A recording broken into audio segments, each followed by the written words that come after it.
بلغ كذلك علم البيان وعلم هذا درسته جيد وليس.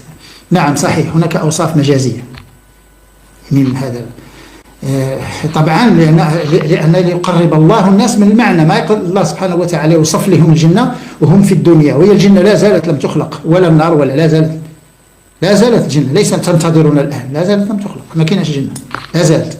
والجنة والنار خلقتا وهما الآن مخلوقتان، وهذا مذهب أهل السنة. قال ربنا سبحانه واتقوا النار التي أعدت للكافرين. قال ربنا سبحانه وبشر الذين آمنوا وعملوا الصالحات أن لهم جنات تجري من تحتها الأنهار. أن لهم، اللام هذه تسمى لام التمليك. ما الذي يملك؟ يملك المعدوم أو يملك الموجود؟ لابد أن تكون موجودة لتملك. روى البخاري ومسلم في صحيحيهما وتقدم في هذا الكتاب المبارك عن أبي هريرة رضي الله عنه أن رسول الله صلى الله عليه وسلم قال اشتكت النار إلى ربها قالت أكل بعضي بعضا فأذن لها بنفسين، نفس في الشتاء ونفس في الصيف، إلى آخر الحديث.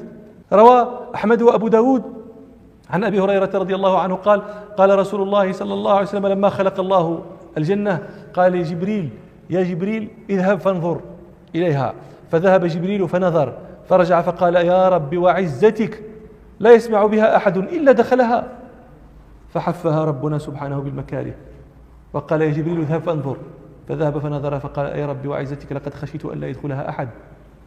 فلما خلق النار قال يا جبريل اذهب فانظر، فذهب فنظر فقال يا رب وعزتك لا يسمع بها أحد فيدخلها، فحفها بالشهوات وقال يا جبريل اذهب فانظر، فذهب فنظر فقال يا رب وعزتك لقد خشيت أن لا يبقى أحد إلا دخلها. نسأل الله العافية. والأحاديث في هذا المعنى كثيرة، ولذلك صار العلماء يذكرون هذا الباب في عقائد أهل السنة، ينصون عليه فيما يصنفون من كتب العقائد. قال ابن أبي زيد رحمه الله في مقدمته التي في العقائد التي قدم بها في الرسالة في هذا الصدد وأن الله عز وجل قد خلق الجنة فأعدها دار خلود لأوليائه، إلى أن قال وخلق النار فأعدها دار خلود لمن كفر به وألحد في آياته وكتبه ورسله. وخالف في ذلك المعتزلة والقدرية، قالوا ليستا مخلوقتين الآن وإنما تخلقان يوم القيامة عند الحاجة إليهما. وقالوا يعني لما طولبوا بالدليل على هذه الدعوة التي خالفوا بها أهل السنة قالوا إن خلقهما قبل الحاجة إليهما عبث، والله سبحانه منزه عن العبث.